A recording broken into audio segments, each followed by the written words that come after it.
Hello, everyone. I deeply appreciate your tuning in to my Dharma talk. It is very interesting to know the difference between Buddhism and Christianity regarding the beginning of the two religions. Christians think that God created the universe and created Adam and Eve. Buddhism starts with the Buddha's mother's passing. Christianity starts with the beginning of the world. Therefore, the final judgment comes at the end of this world. While Buddhism starts with one's passing and continues with the repetition of birth and death. Thus, Buddhism uses the symbol of Dharma wheel, a circle that means there is no beginning and no end. Let me explain how Buddhism started. This was about 2,500 years ago in northern India. Buddha Shakyamuni's mother, Queen Maya, passed away 7 days after his birth. At that time, there were no hospitals, so when a pregnant mother approached her delivery date, she returned to her homeland to deliver the baby. There, she would be more relaxed, and both mother and the baby would be taken care of very well. Queen Maya and her assistants walked all the way to her home on foot.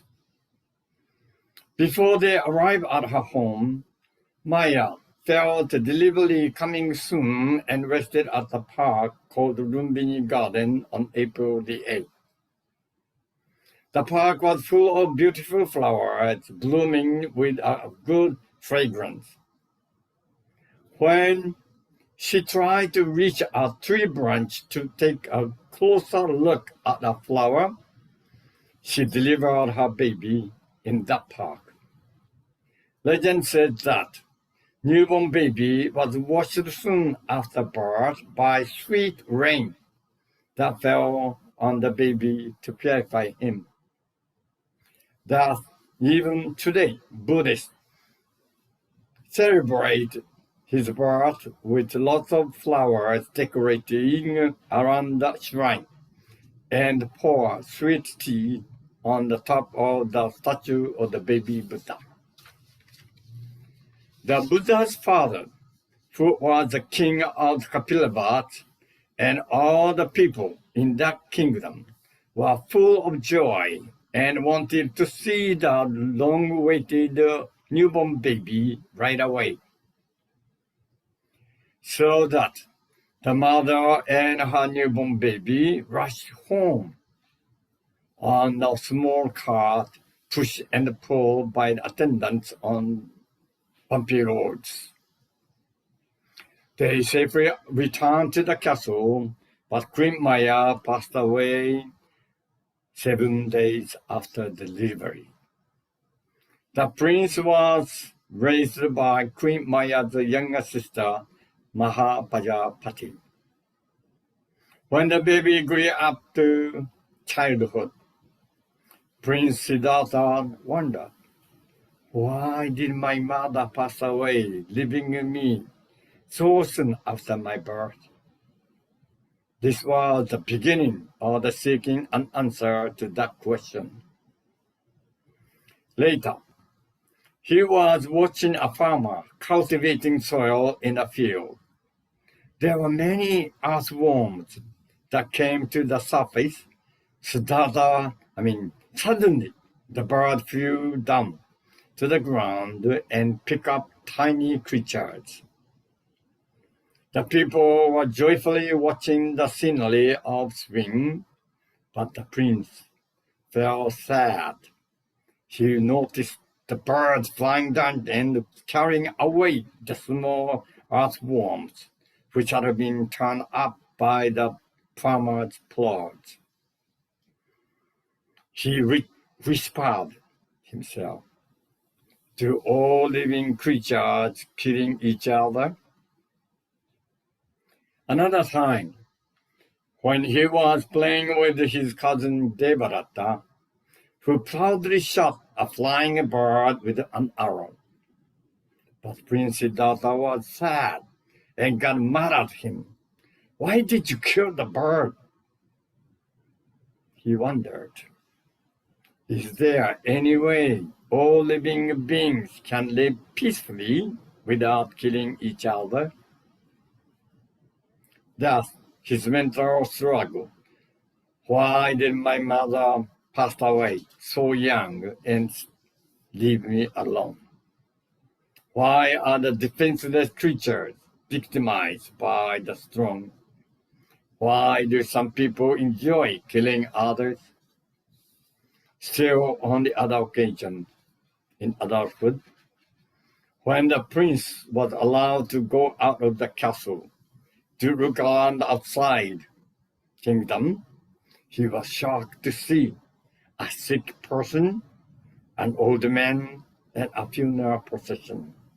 He had never seen these three incidents. The prince asked an attendant, why are those people looking sad and crying? And am I going to be like that as well? The answer was yes. All people get old, get sick, and die. Thus his spiritual struggle continued to deepen. One day, when he went out of the castle gate of the a pure-hearted monk was there. His eye was shining, and he bowed to the prince respectfully. At that moment, Siddhartha felt something strange. He felt as if pure spring water had suddenly sprung up from within his body. It was a meeting that later helped him make a life-change decision. In adulthood, he married Queen Maya. They were blessed with a prince named Rahula, the future heir of the kingdom. Now I know what I should do. I should be like the pure-looking monk. Then I'll be able to find my answer for not getting old, not getting sick, and not dying. He thought to renounce the worldly life of royalty and become a homeless monk seeking answer for the year-long mental unrest. This was the prince's firm decision, but he did not tell anyone. Later one night, Prince Siddhartha secretly left the castle from the north gate and became a homeless monk. Searching for the salvation from suffering of the cycle of birth and death, after 6 years of asceticism practice, such as denying eating, drinking, sleeping, and living without shelter, he suffered more by damaging his body and losing physical energy. With added mental struggle, he did not find any resolution. Therefore, he gave up all asceticism. The prince soaked himself in a river to cleanse the 6 years of dust and grime. As he was bathing, a village girl gave some milk porridge to the skinny monk. He accepted the offering without any hesitation and sat under a big tree and meditated. He thought, I could not attain enlightenment through asceticism. I should take the middle way, which avoids excessive hardship and excessive pleasure. After his body recovered from its weakened state, the prince sat and meditated under a huge tree for 49 days. Why did my mother pass away so young? What is the way to be free from old age, disease, and death? What is the purpose of my life? He asked these questions to the universe. He meditated on these questions in deep concentration. It was early in the morning of December the 8th that at last he found the path to solve all worries and sufferings. He enlightened to the one and only truth of the universe. The content of the enlightenment was, first, the law of interdependence, where nothing can exist by itself. It is also called dependent origination. For instance, all living beings such as human beings, animals, and plants exist while supporting each other. Without plants, animals, food, air, water, we cannot survive. All living beings cannot survive without oxygen that the plants produce. We exist because of others exist. Second, everything is constantly changing. It is also called nothing exists forever. For example, all things exist while changing their forms and appearances. Once you are born, you will die sooner or later. The buildings, roads, bridges, your homes are getting old year by year. Therefore, you must constantly maintain them in good shape. Third, the law of cause, condition, and effect. Everyone knows the cause and effect, but you must realize how conditions are important. For example, we know that 1 grain of rice or wheat may produce 100 of grains, but we must plant it in good soil during right time of season. We must take good care of the seed with water, rays of the sun, fertilizer, pulling out weeds, protecting from bird and insect. Therefore, even a cause is not good. If you give good conditions, then a better result will come. Buddha's enlightenment recognized these facts under the Bodhi tree. In addition, the two truths Buddha revealed in the Lotus Sutra only were, number 1, no soul will be newly born or disappear completely. Number 2, all souls or identity continue to exist eternally while changing their forms and appearances.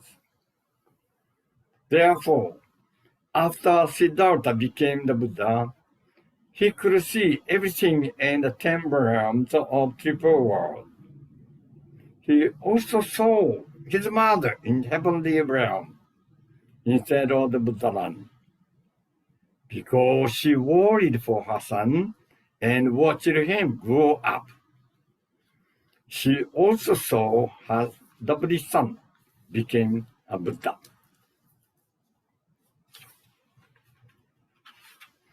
After 6 years of busily expanding the Buddha Dharma all around India, Buddha Shakyamuni went up to the heavenly realm to preach to his mother. She cleansed her attachment toward her son and let her soul enter the realm of the Buddha. She remained in the realm of the Buddha land forever, with her son, who joined her later after Buddha's parinirvana. Perfect enlightenment, perfect death, physical death, no more cycle of birth and death. So Queen Maya and the Buddha Shakyamuni are together in the Buddha land now, watching over us. By the way, just like Siddhartha, I also lost my mother 12 days after my birth. When I was young, my father told me that when my mother realized she became pregnant, her doctor informed her that he would have to decide either have the baby or give up her baby, me. This was over 80 years ago in Japan. Although my mother had one boy and one girl before me, she still wished to have another baby. My pregnant mother climbed Mount Shimen deity and prayed the deity Shimen for easy delivery and for her baby to be born healthy. When I was born in a hospital, my mother was very sick and could not return home with her newborn baby. 12 days later, my mother passed away at the age of 29. So I was raised by grandmother and later by stepmother. My stepmother also passed away at the age of 49 when I was 16.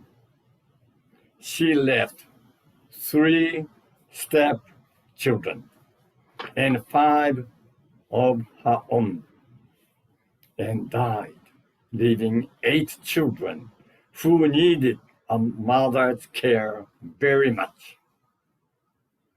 When she passed away, my grandmother was still alive. Sorry to say this, I blame God and the Buddha that it was not fair because my grandmother was still alive while my mother and stepmother passed away before her. I murmured, why did not my grandma pass away before my mother and stepmother? I used to dislike her. I did not understand that one's life is very uncertain at that time. I recently found an old picture of my grandmother holding me in her arm and my big brother and sister sitting her side. Regarding the photo, my brother told me how hard it was for my grandmother to raise 3 children until my father married again.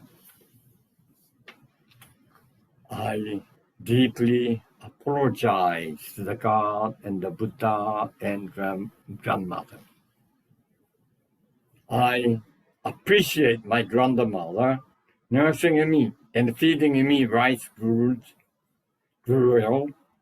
because there was no milk sold at the time in Tokyo. In this day, I pray and appreciate my parents and grandmother every morning. The Lotus Sutra says that Buddha does not see our material world as we see it. It teaches us that Buddha Shakyamuni has never perished in the past, nor will he be born in the future. All living beings have neither birth nor death. This physical existence on earth is just temporary existence, so that we may learn lessons. Historically, Siddhartha was born in the Kapilavas in the present-day Nepal and grew up in India got married, and had a child, just as a lot of us have done. But from the Lotus Sutra's viewpoint, the Buddha Shakyamuni appeared on this earth to show us that we can be like Siddhartha Gautama and become Buddhas. According to the Lotus Sutra, Buddha Shakyamuni did not reveal what he found in his universal truth at the time of his enlightenment under the Bodhi tree, because no one would be able to understand it at the time. 40-some years later, Buddha decided to expand the truth before he entered the parinirvana. The universe truths in the Lotus Sutra are: 1. Everyone can become a Buddha. 2. Everyone had eternal life. With regards to the everyone becoming a Buddha, it is like if you were born in the United States, theoretically, you can become the president of the nation. The difference being whether you intended to do so and can be elected by the people. So, if you wish to become a Buddha, you must really try hard to do so. Regarding that, everyone has eternal life. Only few people believe it, even today. The eternal life is just like the elements. For instance, rainwater changes to the stream, to a river, to the ocean water. Water evaporates and goes up to the sky, cools off, then changes to the cloud.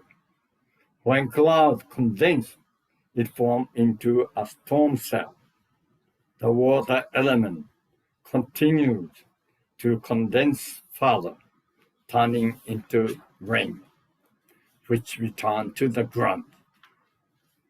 Just like that, we repeat the cycle of birth and death again and again until we attain enlightenment, ending the cycle of rebirth.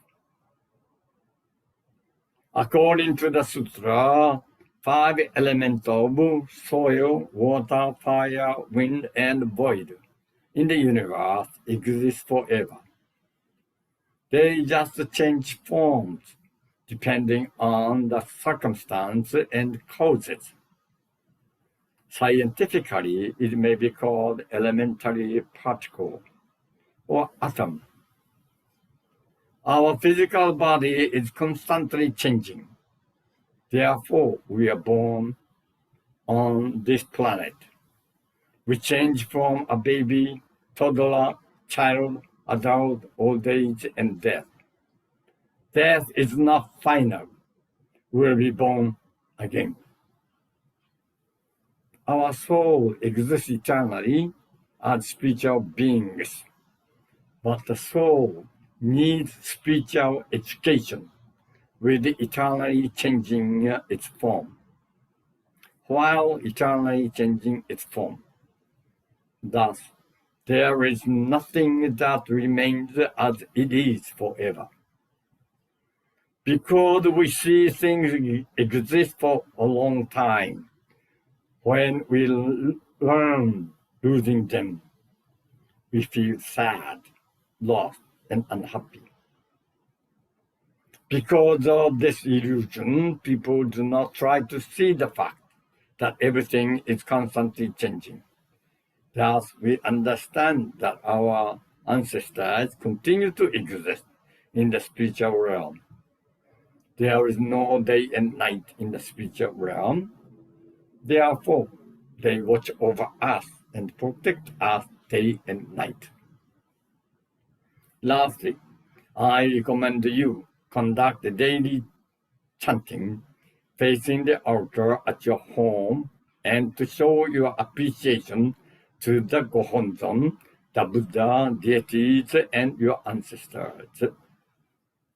you will realize that you are already protected by them, by these spiritual beings, day and night. This is, I believe. I bless you with Odaimaku. Nam Myo Horenge Kyo. Mahalo. Thank you very much for listening.